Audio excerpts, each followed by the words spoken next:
So the first one, it's about the fast track. So for the students who are already in the program, in a master program, and they have a good GPA and they are interested in pursuing a PhD, we have a supplemental tuition that we can offer in January at $2,000. Of course, you remember since last year. Thank you for keeping your camera active during the seminar. It's polite for our invited speakers. And for the new students, please, as well for the returning students, please communicate with us only through McGill email, not your personal email, and include in your communication your McGill ID number. It makes our life much easier. Thank you. So now we can stop the sharing. Okay. Oh, I stopped sharing. Okay. And Prisca, you can share your screen, please. Is Jan here? Yes, she's here. Okay. Jan, I think I saw your name somewhere. Yeah, I'm here. Oh, excellent. Okay. Thank you. Thank you.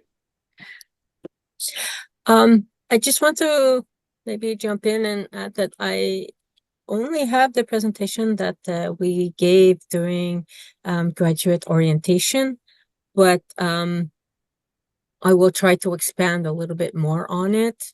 Are you going to have a question and answer? Yes, yes, yes. Okay. Yeah. Because. So yeah, we're gonna have a question and answer at the end. Yeah. Perfect. Yeah, I think we should start now. Welcome everyone to the virtual seminar series for our department. We have a new name, which is the Department of Surgical and Interventional Sciences.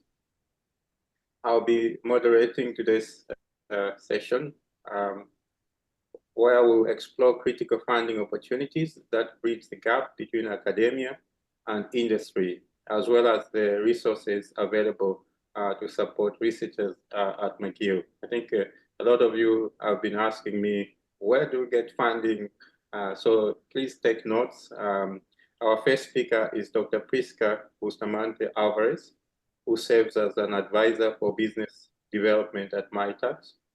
Dr. Alvarez will introduce us to the Mitacs funding programs and explain how they provide valuable connections between academia and industry. She will also discuss the various training and skills workshops available to students and postdocs, offering a clear view of how Mitacs supports research collaboration with eligible partners. Next, we'll hear from John Walker, the Fellowships Administrator for Graduate Funding here at McGill. John will present additional funding opportunities available for our students and postdocs and share insights on how to approach fellowships and external funding. She plays a key role in helping researchers navigate the funding landscape here at McGill. So together, these two presentations will provide you with a comprehensive understanding of the tools and support that's available to fuel your research ambitions. We hope you leave today with actionable strategies and new ideas for securing funding. Dr. Alvarez.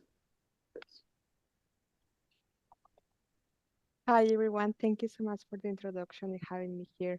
So as mentioned before, my name is Prisca. I am a Mitacs representative responsible for your department. And today I'm going to talk about a few of the programs that we have at Mitacs to support your academic journey at McGill. And I mentioned a few because actually we have a lot of programs, but for the sake of time, I'm going to focus in the programs that are going to be the most likely used in the department. So maybe some of you have heard about Mitacs. Please bear with me in this slide, but for those who haven't heard about Mitacs, we are a national not-for-profit organization that aims to support innovation across Canada. So how do we support innovation across Canada? We provide partnership grants. that facilitate collaboration between yourself as a researcher and an external partner. And one of our main objectives is support your academic journey and support whatever is going to be the next step in your career, which could be stay in academia or go to industry.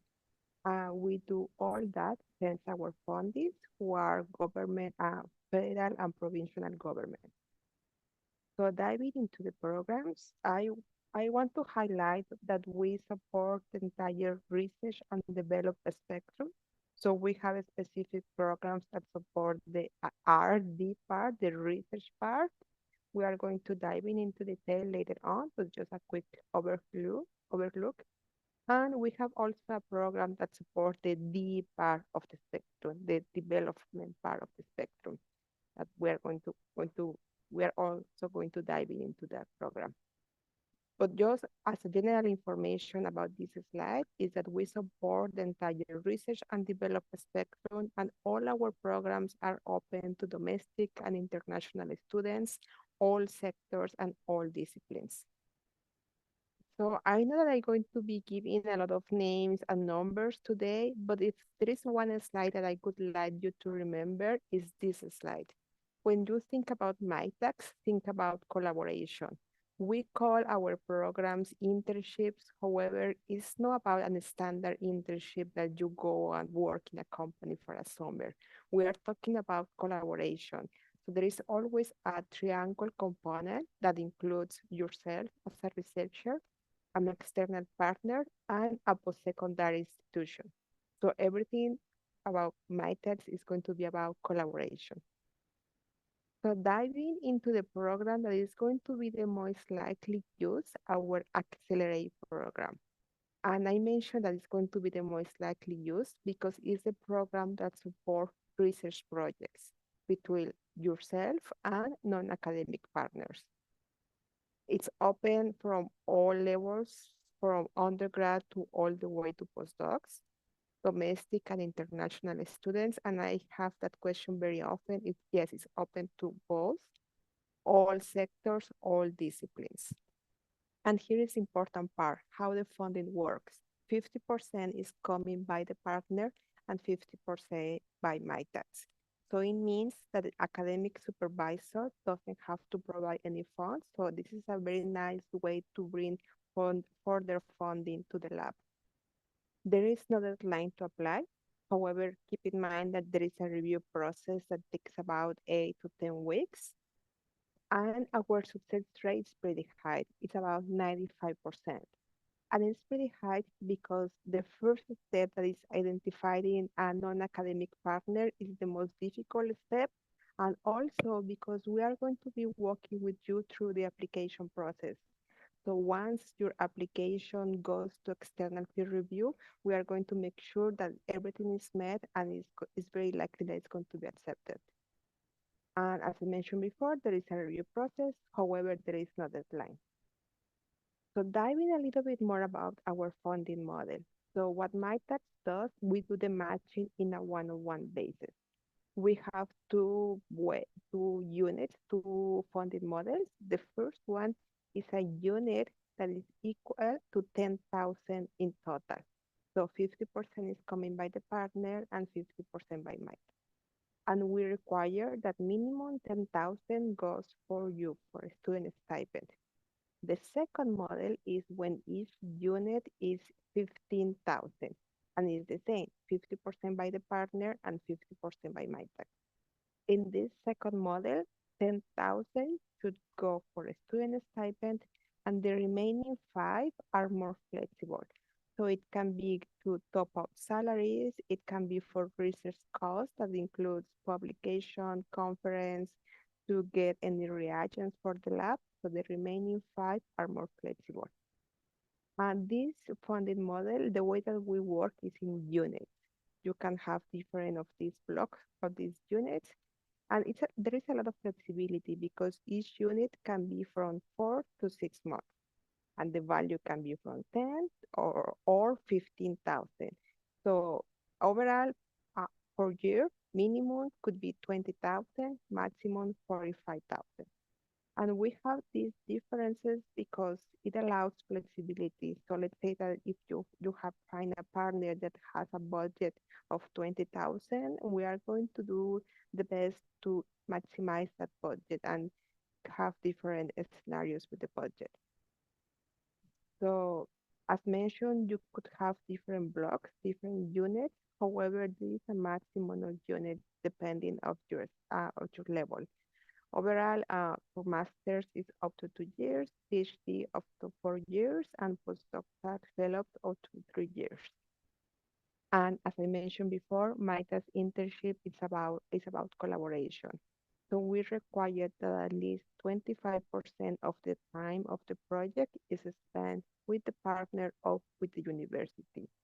Ideally, it's 50-50 of interaction. However, this interaction can be up to 25 to 75%, and the interaction can be online.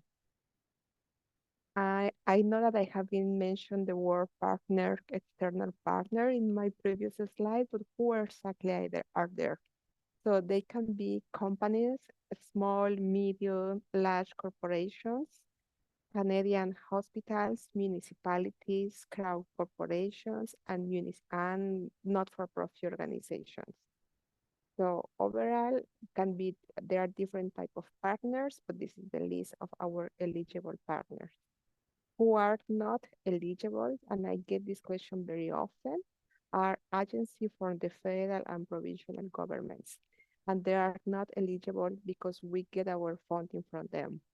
But for eligible partners, just remember companies, small, all size, all companies, Canadian hospitals, municipalities, not-for-profit organizations, and crowd corporations.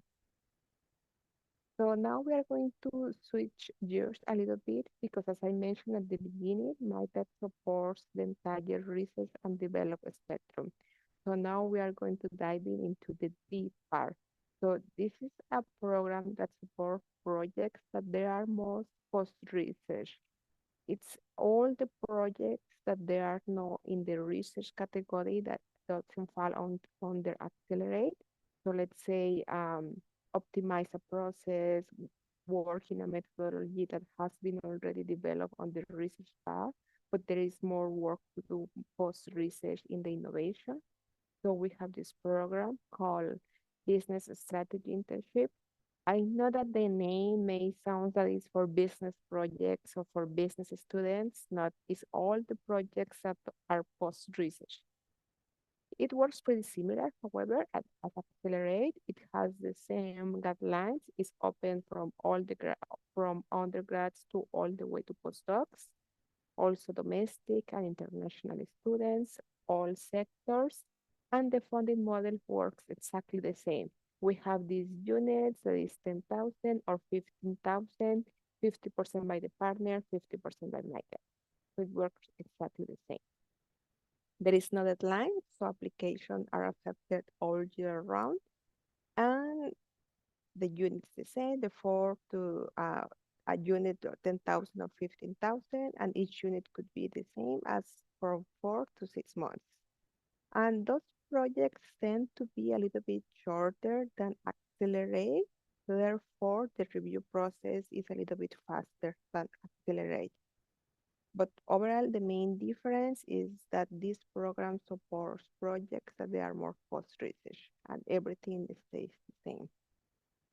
Now we are going to switch gears a little bit because I would like to talk about this program that supports collaboration between academia to academia. So in this program, we are not talking about companies, we are not talking about not-for-profit organizations. It's to conduct a research project in another university.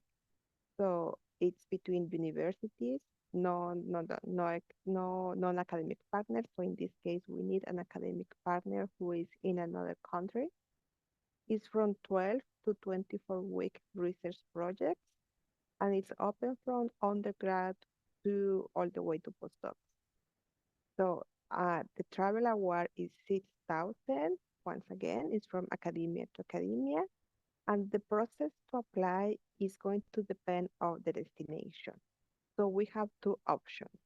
The first one is when you would like to travel to a destination that is part of Mitacs partnership list. There is no deadline to apply. The application can be accepted all year round.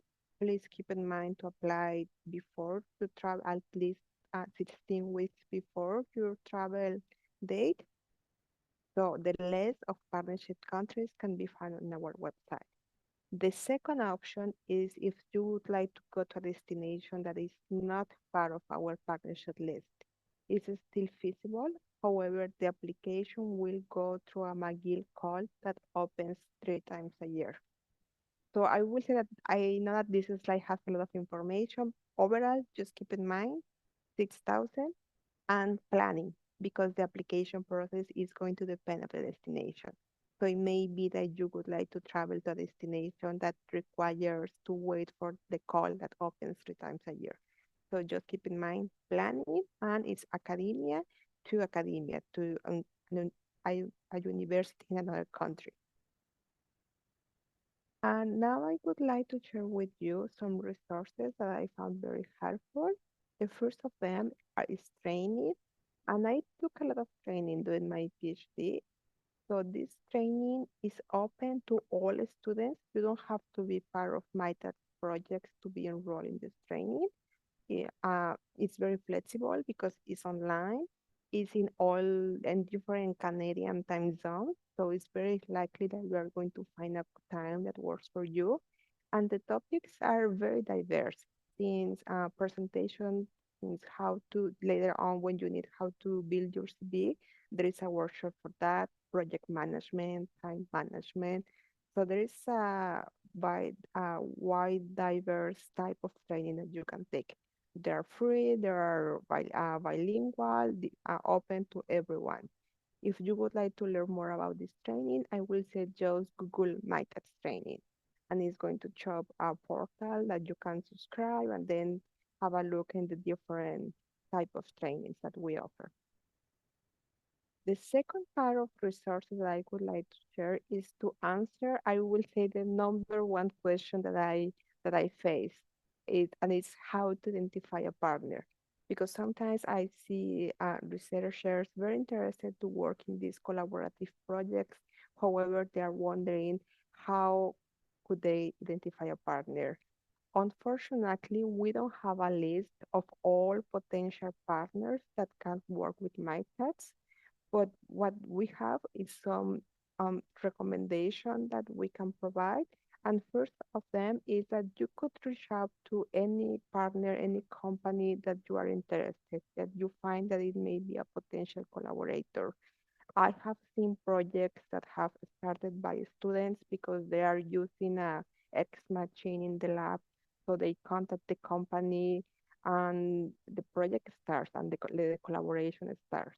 If you are going to do call message to potential partners, I would recommend to be very specific to add exactly what is the value, what is going to be the return of investment for them. Maybe not to add a lot of information about your research and know a lot of details. So very specific about how is the value, what's going to be the value, what the partner can win of having this collaboration. So a message that is going to be very tailored, very concise, and very to the point. The second resource that I would like to share with you is that we have a list of previous projects that have been supported by Mitacs.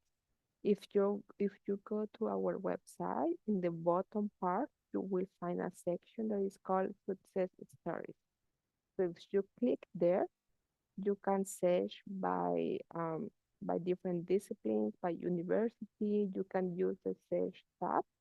If you use the search tab, please don't be very specific. Don't add the specific name of the mutation that you are working, something very general, because we use the layout to fill out this information.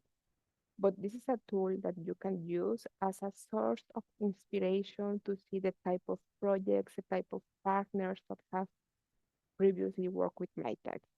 Not all the projects are there because of the confidentiality reasons. However, as I said, it's a very nice source of inspiration to see the type of partners and to see the type of projects. So you just go in our website, success story. The other resource that I would like to share with you is a part also that is found in our website that is called Open Projects. So in this section, we posted projects that they have already a partner. So sometimes we have organizations, companies who reach out to us saying, I have this project and I am looking for a specific academic expertise. Um, so they are looking for specific skills. They have a potential project. So this project can be also searched by disciplines, by sector, using keywords. And I would like to mention that this project is not set on stone. Usually what happens is that if you see a project that may be interested for you, you submit your application, we send it to the partner, to the company, and then they decide if they want to move forward and have an exploratory call. And then in that exploratory call is where all the questions can be asked, where all the details about the project can be modified or can be settled. So it's also a very nice resource where you can use to identify a potential partner. I will also say that this page changed, so perhaps you go today and you don't find any project that is interesting for you. Just please keep an eye because we update this web page every day. I will suggest if it's something that interesting to you, subscribe and then you could receive some alerts. So this is the part of Open Project. So finally, I would like to share just as an example some of the previous projects that have been funded at McGill. There are different partners, different projects. I would say that I have seen some projects, as I mentioned, have been started by students. So if there is something that is interesting for you, I will encourage you to use some of our resources, explore further our programs. And I know that I am giving a lot of information and numbers today. If you forget what I am saying right now, it's totally fine. Please reach out to me and I am happy to have a one-on-one and answer any question anytime. This is my email address and really I am open to take any question anytime. Thank you. Thank you very much, Prisca. That was really wonderful. So we'll proceed to Jan and we'll reserve the questions at the end. Hope you can stay. Wonderful, thanks. Thank you so much. I do have a presentation. Just allow me a few moments to bring that up. I will be able to share my screen, right? Yes. Yes, it should work. Okay.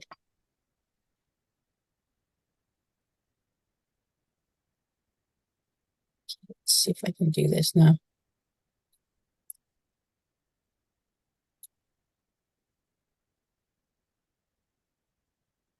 Sorry, I'm not used to having just one screen. I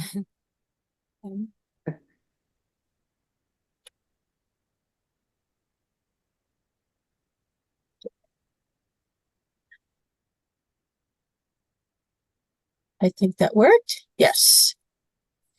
Okay, so this is a copy of the presentation that we offered during the graduate funding student orientation sessions this fall.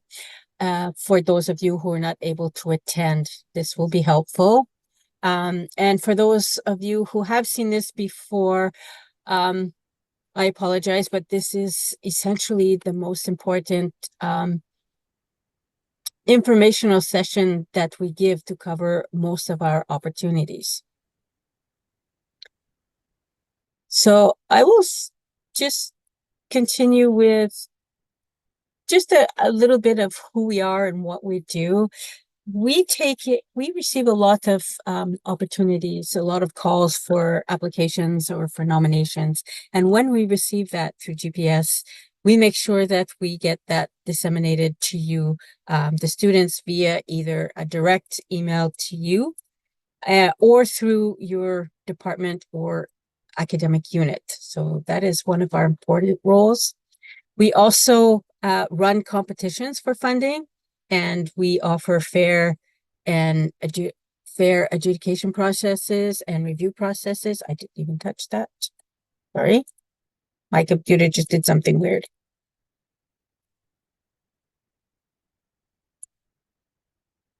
Okay. So we run these competitions, we run them fair, we run them transparent. McGill is also quite large, as you all know, and we are often able to give direction and opinions to agencies and funding. I'm sorry, I'm going to have to stop sharing for the moment. Please, excuse me. Something's wrong with my computer. There we go. Sorry about that. So as I was saying, yes, McGill is quite huge, and we are often able to offer our opinions and direction in order to help modify or develop policies regarding graduate funding and student eligibility. And as always, we're there to advocate for students in any funding situations or issues that may arise. Now, there's two types of funding, internal and external. I'll start with a quick explanation of internal funding. Internal funding is financial support that is distributed by McGill from funds that come from outside. These can come from professors, research grants, can come from donations, endowments, and all of these funds, and even from the government, can go into this one giant pot. All PhD students have received a standardized funding letter. If you want to learn more or understand more about your funding letter, you can click on this link, and that will help you understand your funding letter. There are also employment possibilities that may be available to you through your department. Ask your department GPC or graduate program coordinator. These are research or teaching assistantships.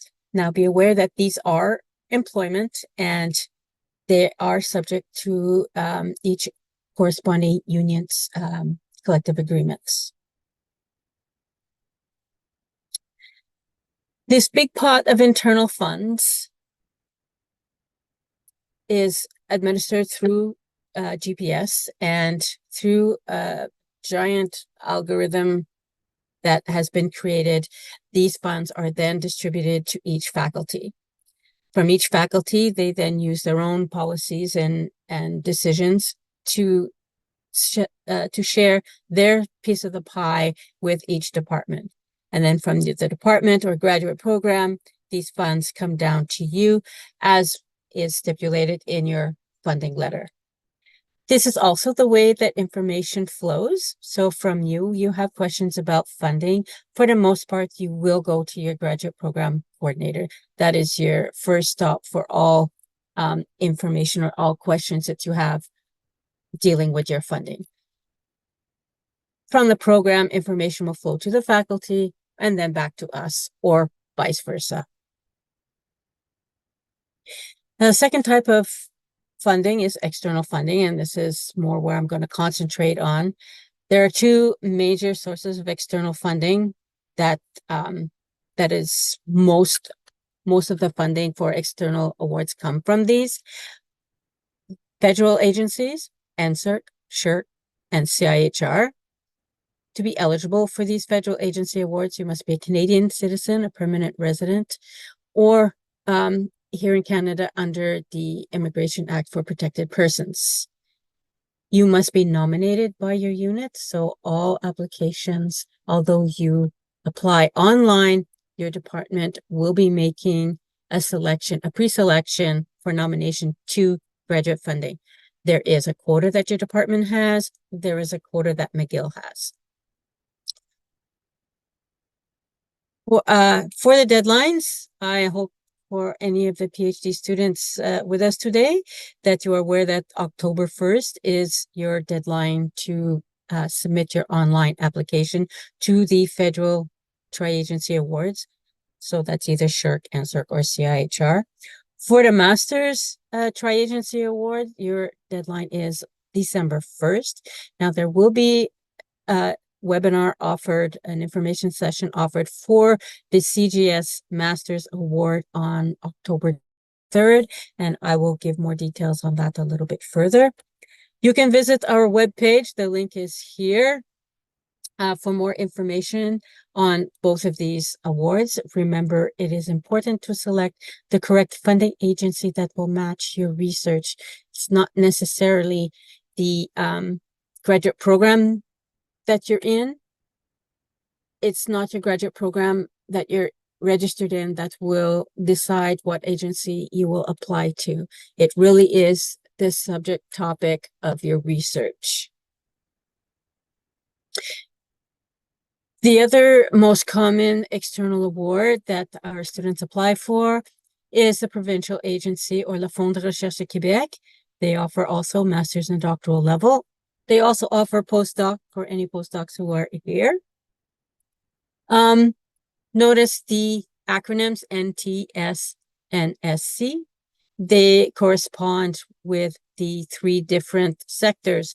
So NT, natural science and technology, S for santé or health, and the SC is société and culture or fine arts and humanities and social sciences.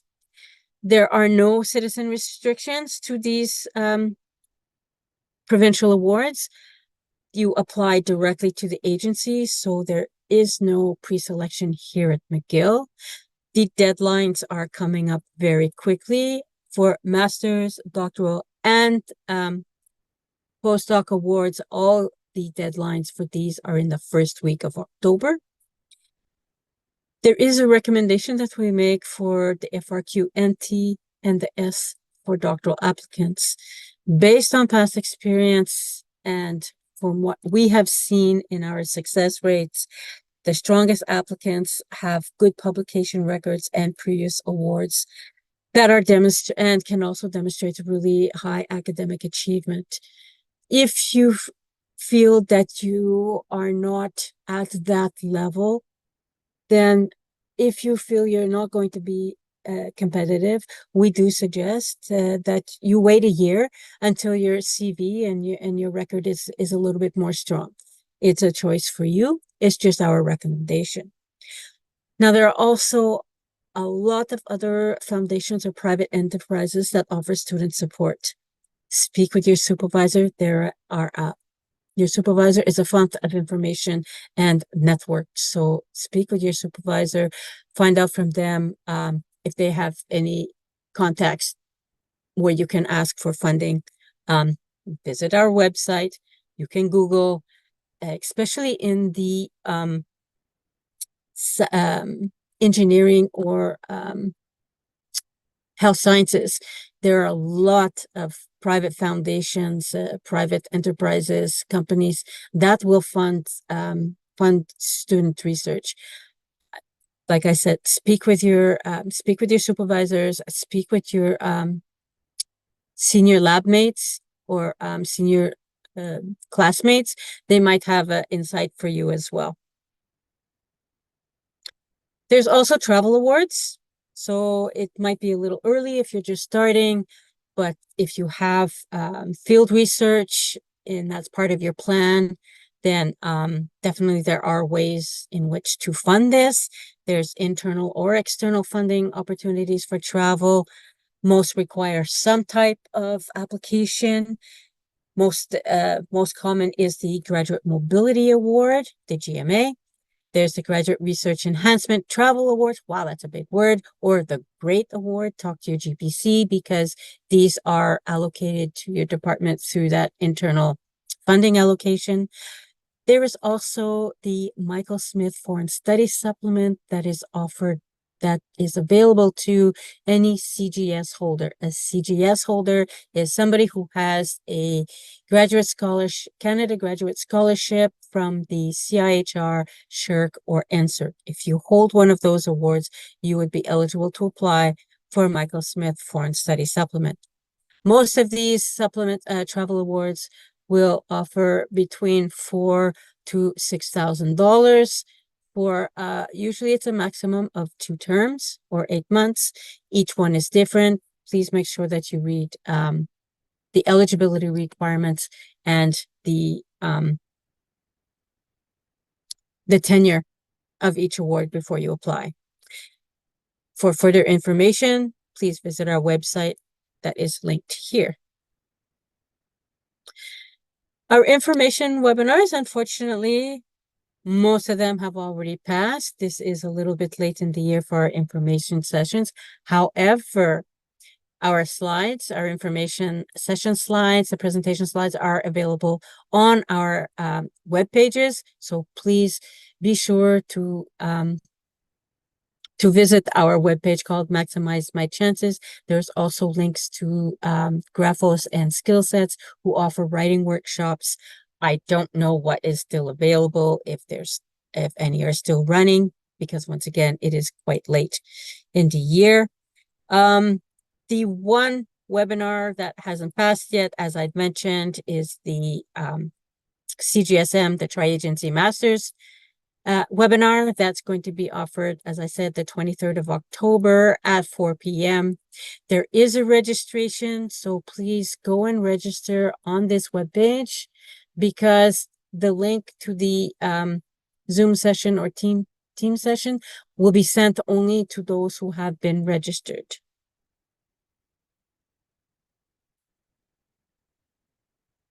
There are a couple of special funding opportunities that I'd like to point out for international students.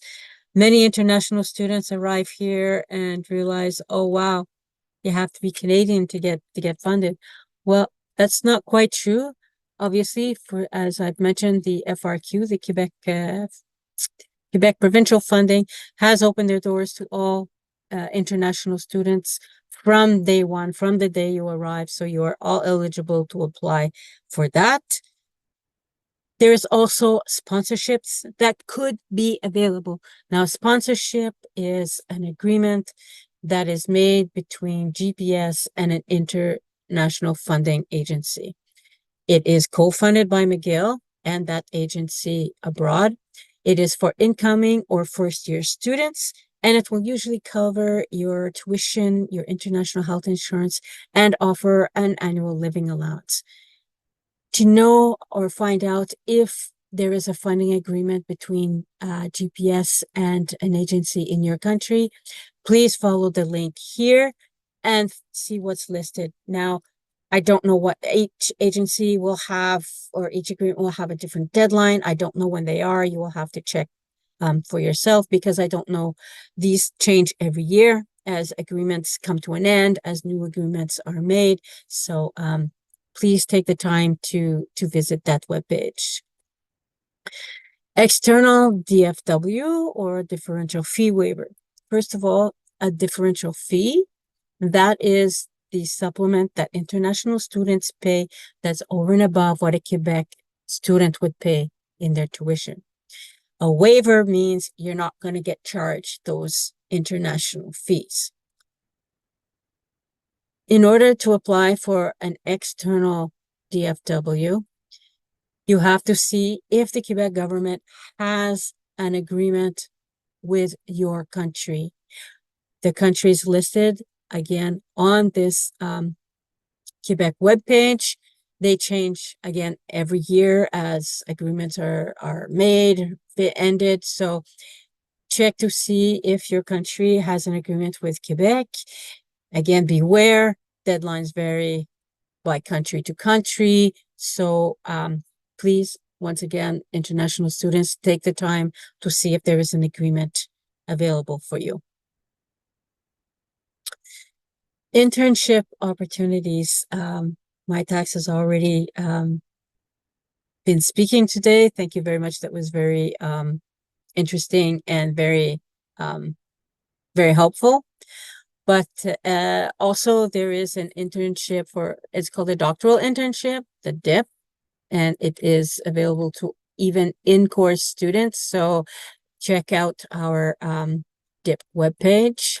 The FRQNT at College Technology Transfer is also available. There are also program-specific internships for engineering and computer science, and there's also McGill STEM Industry Project that you may be interested in. For other internship opportunities, once again, visit our webpage. Now, a little word about our doctoral internship program. 7 out of 10 interns are now currently working in the same sector or field in which they interned. We are very proud of these numbers. 42% of the interns have been hired by the organization where they did their internship. So if continuing into academia is not where you see yourself necessarily, or not see yourself right away, then perhaps an internship is the right step for you to get yourself into industry. So all doctoral programs are eligible. As I said, in-course applications are now also being accepted with your supervisor's support. And end-of-degree applications are accepted for internships between your initial thesis submission and your defense. GPS is also offering a French course pilot project. I'm just throwing this in.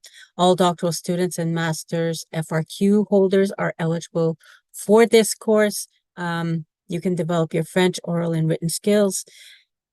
Courses are based on a level of placement test. A 3-credit course does not count towards your graduation requirement, nor your GPA, but it will appear on your transcript. So if you meet all project requirements, registration fees associated with the course will be paid by GPS for a value of $300 to $400. So these courses are being offered. I don't know how much room is still left. You will have to, once again, go and click on the link. Actually, this is an email. You can email at this email address to see if there's still room or if you qualify for this program. I always throw this in. If you have come to McGill or while you're here and you've applied for something and you've received an award, please let your academic unit know. If your funds are to be paid through McGill, we need to know. We need to know to make sure that those funds get redistributed to you in a timely manner. So please make sure that your department or your GPC knows that you have the award, because they will be able to walk you through the steps of what you need to do. Our webpage, Getting Paid, has a list of the documents required and the steps you need to take as well. If you have a tri-agency award, which means you have NSERC, SHRC, or CIHR award, then you can email us directly at graduatefunding.gps@mcgill.ca, and we can also forward you the steps you need to take. When you reach out to us, please include your McGill ID number. It always is helpful. We're going to ask it from you anyway, so we can go and look at your record. So please include your McGill ID. Please include it at the top of each message, so we don't have to search too long for it. Remember that teaching assistant or research assistantships are processed through your unit. They are considered salary and are not an award, so this is a job, it's employment. Stipends are paid from a research grant for Stipends are paid from a research grant of your supervisor. They're to cover to cover your expenses while you're working on your thesis research, which is part of, it could be part of the research of your professor's grant or not, but a stipend usually comes from your supervisor's research grant or operating grant. Payments for those are through your academic unit. Avoid delays in getting paid. Make sure you are registered every term before the start of that term in order to avoid delay in payment for that term. For internal awards, you must be registered for both fall and winter terms. So make sure you submit the required documentation, submit it as soon as possible to the appropriate office or unit. Make sure your banking information is updated in Minerva, and make sure that your mailing address in Minerva is current and active. If you have no direct deposit, or if your mailing address is not active in Minerva, then your payments they won't go through. So please avoid these delays and make sure that your records are all up to date. these are some funding web pages that may be helpful for you. I can leave this on for a little bit, but if you go to our main webpage, you will get all this information anyway. All of these are linked from there. Other resources, workshops and webinars, you'll find them on Maximize My Chances. Unfortunately, most of them have passed, as I said. Skill Sets is a suite of workshops designed to help you in many of the components of your research training. Tips for writing a research proposal. This link is actually pretty helpful. And just an extra word that we throw in is make sure that you take care of yourself while you're here. Funding is important, but so is being healthy. So don't be shy. If the need arises, please take advantage of all the support and resources that are out there for you. You can scan that QR code. That will help you as well. And that is the end of my presentation. Thank you so much for having me, and hopefully I can answer some of your questions now. Thank you very much, Jan, for that wonderful presentation. Please feel free to unmute and ask. I think we have questions in the chat. Mashid, would you like to ask? Yes, thank you so much. That's great presentation. Actually, my question is regarding the first part of the presentation. I was curious about Mitacs and how long does it exist actually, and if a student, a Canadian student, actually received the fund from the government, does it might have like some overlap with that 50% that Mitacs provide, or it's completely separate? Thank you for the question. We have been around since 25 years around. You can combine that funding with other agencies as far as the other agencies say that it's fine. But from Mitacs end, yes, it's possible to have more than one award. Thank you so much. Naila, do you want to unmute and ask? Yes. Sorry, just give me a second. Yes, when you were talking about the grants and the deadline for the master students, the CIHR and the FRSQ are all for October 1st, which is the same than the tool. So that's why I was wondering which one were you referring to that would be for December 1st. Okay, December 1st is for the masters, CIHR, NSERC, or SHRC. So CIHR, if you're talking CIHR for the masters, that is December 1st. For the FRQ, I don't remember. I have to go and look at it written down, but I know it's either the 1st, 2nd, 3rd, or 4th. It's next week for both the masters and the doctoral at the FRQ. Yes. But okay, it's just we have a class during masters, and they did mention that even the CIHR, the deadline was early October this year. So that's why I was wondering. For the doctoral, for the not just PhD. And they actually mentioned that it was also for masters. That's why I was wondering. But I'll double check.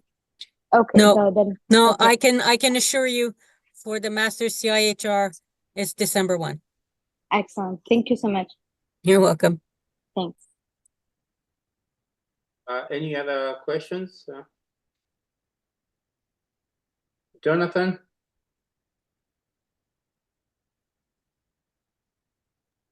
Yes, I was just wondering if there's a timeline for when we can expect the official notifications of increase from one of the tri-agencies. Oh my God. I wish. Sorry. I wish. We've reached out to them, and our answer back is the same as it has been sometime this fall. There's nothing our hands are tied on this. For new award holders, awards that started September 1, lucky, your award started at the new increased rate. For those who already have an award, the increase starts calculation as of September 1, but we cannot process it without that itemized calculation that each award holder will get. So unfortunately, we have to wait. It sucks. But once you have that, please send it in, and we will try to get everything processed as quickly as possible. It's also going to come in, and I can envision it's going to come in like mid-October when we're in the middle of this CGSD competition. We are going to be extremely busy, but we will try and get these processed as quickly as possible. But if y'all want to hassle the agencies, go right ahead. Their emails in the email that was sent out in July, telling everybody that, hey, it's coming, and not letting them know the steps that needed to be taken. There's an email there, and you can email each agency for more information. And if you get an actual date, please let me know.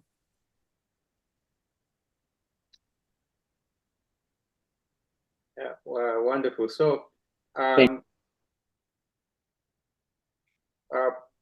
Prisca, I'm gonna ask you two questions that I'm normally asked, and I think it's better to hear from you. One of the things John alluded to, which is quite very helpful for the students, is to give them some advice as to the pitfalls. Try to have at least a publication that would be helpful, because it's very competitive.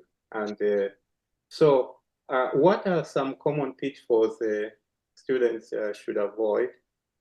And the other question that is what types of projects are most likely to attract funding from Mitacs? Do you have priority areas that you focus on, for example, this year? Since we are in the era of AI, the students think if I do AI, I'm going to get money. I totally understand that. I totally understand that question. Might support the entire, all disciplines, all sectors. We have a special call for quantum projects for the global link part for going to other university. However, we still have funding for all sectors, all disciplines. So we don't have any distinction between projects, disciplines, project backgrounds. For the first question, I would say that sometimes students are thinking about what to do, my internship or other internship a little bit late when they are about finishing their master or postdoc. So I will say maybe if you are starting, well, it's never too late, that's true, but I will say if you are starting, just keep in mind that there are different funding opportunities, that there are different possibilities, and start just looking around, maybe talking with people to see what you can do if you are interested to do an internship with Mitacs support or with any other of the agency support. So I will encourage to start as early as possible. However, I will say that it's never too late. Thank you very much. You're welcome. Any other questions? Feel free to just unmute and ask. This is the time.